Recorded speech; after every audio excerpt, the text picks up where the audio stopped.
अस्सलाम वालेकुम वरहमतुल्लाहि वबरकातुहू। आप देख रहे हैं मेरा फेसबुक और यूट्यूब चैनल और मैं हूं गुलाम नबी मद्दी। आज 9 दिसंबर 2022 है और आज दिन है जुम्मतुल मुबारक का। नाज़रीन किराम, इमरान खान को चारों तरफ से घेर लिया गया है। इमरान खान की जमात को तोड़ने और इमरान खान की शोहरत को दागदार करने के लिए अरबों रुपए मीडिया को दे दिए गए हैं। इस वक्त मुख्तलिफ तरह के मंसूबे बनाए जा रहे हैं और मुख्तलिफ जिहाद से इमरान खान का शिकंजा कसा जा रहा है। इमरान खान को इतना परेशान किया जा रहा है, इतना ब्लैकमेल किया जा रहा है, प्रेशराइज किया जा रहा है कि जिसके बाद वो या तो सियासत से दूर हो जाएं या फिर वो पाकिस्तान छोड़कर चले जाएं या फिर उनसे एनआरओ ले लिया जाए और जिस तरह से माफियाज चाहते हैं वैसे ही किया जाए। वो अलग बात है कि इमरान खान पिछले 8 महीनों से ये दावा कर रहे हैं कि ना तो मैं एनआरओ दूंगा और ना ही मैं झुकूंगा, मुझे मौत कबूल है गुलामी से, मैं मरना पसंद करूंगा इसके बजाय कि मैं गुलाम बन जाऊं। ये इमरान खान का मौक़िफ़ है जो वो पिछले कई जलसों में इंटरव्यूज़ में दोहरा चुके हैं और यकीनन वो इस मौक़िफ़ से पीछे नहीं हटेंगे। लेकिन इस वक्त चारों तरफ से इमरान खान का घेरा तंग किया जा रहा है और मुख्तलिफ तरह के मुकदमात, मुख्तलिफ तरह के केसेस और मुख्तलिफ तरह के जो प्लान हैं इमरान खान के ख़िलाफ़ तेज़ तर कर दिए गए हैं। एक प्लान तो ये सामने आ रहा है, राना सनाउल्लाह ने इसका ऐलान भी कर दिया है कि अब नवाज शरीफ वापस आ रहे हैं और नवाज शरीफ की वापसी की आज से ही तैयारियां शुरू कर दी गई हैं और नवाज शरीफ पंजाब के अंदर आएंगे और पंजाब में नवाज शरीफ का लाहौर एयरपोर्ट पर बड़ा इस्तकबाल होगा। ये बयानात दिए जा रहे हैं। साथ साथ नाज़रीन किराम ये भी कहा जा रहा है कि पसे पर्दा चौधरी परवेज़ इलाही और चौधरी शुजात हुसैन के बीच राबते हो रहे हैं और इमरान खान की हुकूमत को यानी इमरान खान को धोखा दिया जा रहा है और पंजाब असम्बली तोड़ने के हवाले से जो चौधरियों की जो सियासत है यानी परवेज़ इलाही और मुनिस इलाही वगैरह की, वो इमरान खान के अगेंस्ट है। बहरहाल आने वाले कुछ दिनों में ये मामला भी वाज़े हो जाएगा, लेकिन इस वक्त जो इमरान खान का शिकंजा कसा जा रहा है वो मुख्तलिफ तरीक़ों से है। मसलन नाज़रीन किराम, इमरान खान को तोशा खाना स्कैंडल के अंदर फंसा कर सज़ा देने का प्लान है। फौजदारी कार्रवाई तो पहले ही शुरू की जा चुकी है कि इमरान खान ने पाकिस्तान के तोशा खाना से अहम तोहफे लिए और फिर उन्हें बेच दिया। ये बहुत बड़ा जुर्म कर दिया है। और यही नहीं बल्कि इमरान खान के ख़िलाफ़ पार्टी फंडिंग को लेकर भी बड़े फैसले किए जा रहे हैं। बताया जाता है कि ममनुआ फंडिंग के नाम से इमरान खान को नाअहल करने का मंसूबा है। अब इमरान खान की जो नाअहली है सिर्फ ममनुआ फंडिंग या तोशा खाना स्कैंडल में ही नहीं, बल्कि जो इमरान खान के ख़िलाफ़ एक और जो इस वक्त मामला सामने आ रहा है वो इमरान खान की मुबैना बेटी टैरियान की मालूमात छुपाने पर इमरान खान की नाअहली की दरख्वास्त है और इस पर बाकायदा हुक्मनामा भी जारी हो चुका है। Chief justice Islamabad high court ने एक शहरी की दरख्वास्त पर समाअत के बाद तहरीरी हुक्मनामा जारी किया है जिसके मुताबिक इमरान खान से और इलेक्शन कमीशन से 2 हफ्तों में जवाब मांगा गया है। इल्ज़ाम यह है इमरान खान पर कि उनकी एक और बेटी हैं जिनको उन्होंने छुपा रखा है। तहरीरी हुक्मनामे के मुताबिक पूछा गया है कि आर्टिकल 199 के तहत हाई कोर्ट समाअत कर सकती है या इलेक्शन कमीशन जाना चाहिए, जिस पर पटिशनर के वकील ने अदालती नज़ीर पेश करते हुए कहा कि अदालत ये मामला देख सकती है, यानी ये मामला अब अदालत में है और इमरान खान को अपनी मुबैना बेटी के हवाले से भी अब नाअहल किया जा सकता है। ये दावे सामने आ रहे हैं। बताया जाता है कि गुज़श्ता रोज़ 2 अरब रुपए पाकिस्तान के ख़जाने से हुकूमत ने यानी शहबाज शरीफ ने मीडिया मालिकान को, मीडिया इदारों को तकसीम करने का ऐलान किया है, जिसके बाद सहाफ़ियों की जानिब से, मीडिया इदारों की जानिब से इमरान खान के ख़िलाफ़ जो गलीज़ मुहिम है वो शुरू कर दी गई है। अब मंसूबा ये है कि इमरान खान को नाअहल किया जाए और फिर उन्हें गिरफ़्तार किया जाए और इसके साथ साथ मीडिया इमरान खान की गिरफ़्तारी और नाअहली को डिफेंड करेगा, लोगों की राय बनाएगा कि हाँ, इमरान खान से बुरा पाकिस्तान की तारीख़ में कोई शख्स नहीं है और इमरान खान एक ऐसा शख्स है जिसने पाकिस्तान की मईशत भी तबाह कर दी है। यानी आज जो पाकिस्तान के ख़जाना खाली है, पाकिस्तान के जो असासे हैं वो ख़त्म हो गए हैं, पाकिस्तान आज दिवालिया है, इसका ज़िम्मेदार भी इमरान खान है और जो जितने भी मसाइल हैं पाकिस्तान के उसके ज़िम्मेदार इमरान खान है, ऐसा साबित किया जाएगा। और मरियम नवाज़ को, नवाज़ शरीफ को और उनके बाकी हवारियों को पाक साफ साबित किया जाएगा और नून लीग की खूब शोहरत की जाएगी, जैसा कि पिछले 8 महीनों से मीडिया पर पैसा लगाकर इसी तरह से नून लीग अपने लिए दलाली करवा रही है, लेकिन अवाम सब जानती है। अवाम को पता है कि सच्चा कौन है, झूठा कौन है। अवाम को पता है कि कौन माफिया है, कौन लोगों को मरवाता है, किसने पुलिस मुकाबलों में लोगों को मरवाया, किसने पाकिस्तान को लूटा, और कौन है जो पाकिस्तान के ख़जानों के पैसों पर बाहर जाकर अय्याशियाँ कर रही है। ये अवाम जानती है।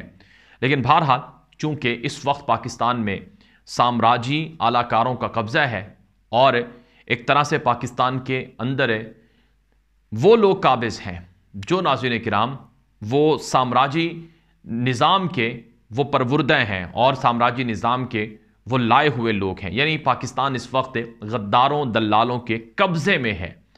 इसी वजह से पाकिस्तान के कई दानिशवर और कई मुहक्किकीन और सहाफ़ी ये बात कहते हैं कि इमरान खान कायदे आज़म मोहम्मद अली जिन्नाह से भी बड़ी जंग लड़ रहा है। आप जानते हैं कायदे आज़म मोहम्मद अली जिन्नाह ने पाकिस्तान को आज़ाद करवाने के लिए दो नज़रिया पेश किया था, दो कौमी नज़रिया। और हम ये नहीं कह सकते हैं कि तारीख़ में कायदे आज़म मोहम्मद अली जिन्नाह की कुर्बानियाँ नहीं हैं, बल्कि कायदे आज़म मोहम्मद अली जिन्नाह ने पाकिस्तान की आज़ादी के लिए तवील जद्दोजहद की। वो अलग बात है कि उनके साथ क्या हुआ था, लेकिन बहरहाल कायदे आज़म मोहम्मद अली जिन्नाह ने पाकिस्तान के लिए तवील जद्दोजहद की, कुर्बानियाँ दी। 15 लाख के करीब पाकिस्तानी लोग कुर्बान हुए, शहीद हुए। लेकिन वो पाकिस्तान को ज़ाहिरी आज़ादी मिली थी, यानी ज़ाहिरन पाकिस्तान साम्राज्यी ताकतों से आज़ाद हुआ था।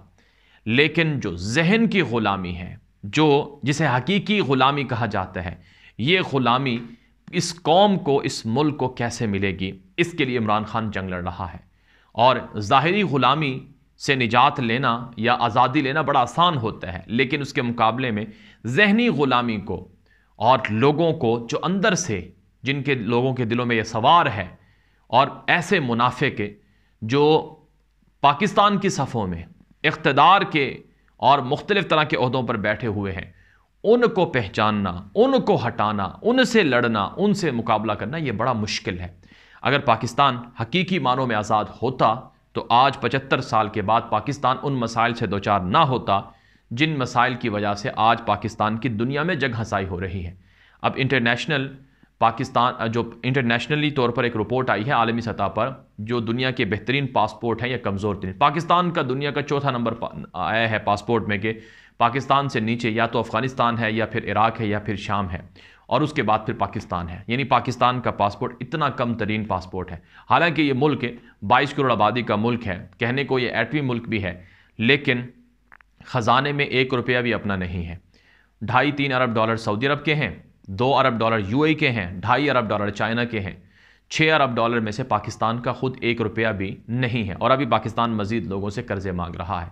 तो इसलिए जो पाकिस्तान के बड़े दानिश्वर हैं वो ये बात मानते हैं कि इमरान खान जिस माफिया से लड़ाई कर रहा है, 75 साल की ग़ुलामी इन्हीं लोगों की वजह से है, और ये लोग इतनी आसानी से हार मानने वाले नहीं हैं। इनके पास लूटा हुआ पैसा है, वो पैसा ये लगाकर उससे डबल पैसा ये कमा रहे हैं। इमरान खान तो अवाम की बलबोते पर, अवामी हिमायत के बलबोते पर ये जंग लड़ रहा है।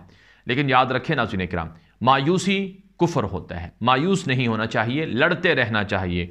ज़रूरी नहीं कि हर जंग, हर लड़ाई जीती जाए, लेकिन अपना अपना हिस्सा जब डाला जाता रहता है तो फिर वो जंग जीती जा सकती है। मैं यहाँ पर एक मिसाल देना चाहता हूँ तुर्की की। तुर्की 100 साल पहले खिलाफत उस्मानिया को तोड़कर सेकुलर लादीन लोगों के कब्ज़े में दिया गया था। यानी वहाँ पर भी जो तुर्कों के दुश्मन थे उनको उनका हुक्मरान बनाया गया था, ग़ुलाम बनाया गया था। तुर्की ने आज़ादी के लिए 80 साल मेहनत की, 80 साल लड़ाई लड़ी। 1950 से 1960 के दरमियान अदनान मेंदेरेस एक तुर्की के वज़ीर आज़म थे, 10 साल वज़ीर आज़म रहे, लेकिन उनको फिर आखिर में फांसी दे दी गई, मार्शल लॉ लगा दिया गया। और फिर उसके बाद बहुत से बड़े बड़े जो रहनुमा उठे तुर्की की आज़ादी के लिए, उनको भी फांसियों पर चढ़ा दिया गया। आखिर में नजमुद्दीन अरबकान आते हैं, उनको भी गिरफ्तार किया जाता रहा, उनको जेलों में डाला जाता रहा, उनकी हुकूमत गिराई जाती रही।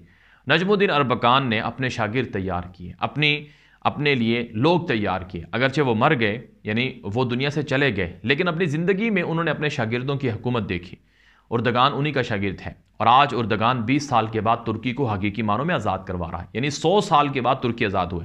पाकिस्तान को तो अभी 75 साल हुए हैं, अभी भी पाकिस्तान ग़ुलामी में है। इसका ये मतलब नहीं कि इमरान खान ही इस मुल्क को आज़ाद करवाए, बल्कि हकीकत ये है कि अगर इमरान खान जो तहरीक चला रहे हैं, ये तहरीक चलती रही, उनके शागिर्द, उनके जानशीन इस मुल्क को हकीकी मानों में ज़रूर इंशाअल्लाह आज़ाद करवा देंगे। इसलिए कोशिश करते रहना चाहिए। माफियाज, मुजरिम, डाकू, चोरों के खिलाफ डटे रहना चाहिए, ना यह कि हक पर समझौता करके खामोश हो जाना चाहिए। अल्लाह के रसूल सल्लल्लाहु अलैहि वसल्लम का यह फरमान है कि अगर तुम बुराई को देखो तो अपने हाथ से रोक सकते हो तो रोको, अगर ताकत ना हो तो फिर ज़ुबान से रोको, अगर उसकी भी ताकत ना हो तो कम से कम दिल में बुरा जानो। ये ईमान का कमज़ोर तरीन दर्जा है। तो इसलिए हम में से हर एक को जब बुराई हम देखते हैं, चोरी, डकैती, माफिया, मुजरिम और पाकिस्तान के मफादात का सौदा करने वाले गद्दार, तो हमें उनको कम से कम दिल में बुरा जानना चाहिए और जितना हो सके अपना रोल प्ले करना चाहिए। ये वीडियो आम कर दें। मज़ीद इस तरह की मालूमात और ख़बरों के लिए आप हमारा यूट्यूब चैनल ग़ुलाम नबी मदनी सब्सक्राइब कर लें, जबकि हमारा फेसबुक पेज ग़ुलाम नबी मदनी ऑफिशियल है, उसे भी लाइक कर लें। इजाज़त दीजिए। अस्सलामु अलैकुम व रहमतुल्लाहि व बरकातुहू।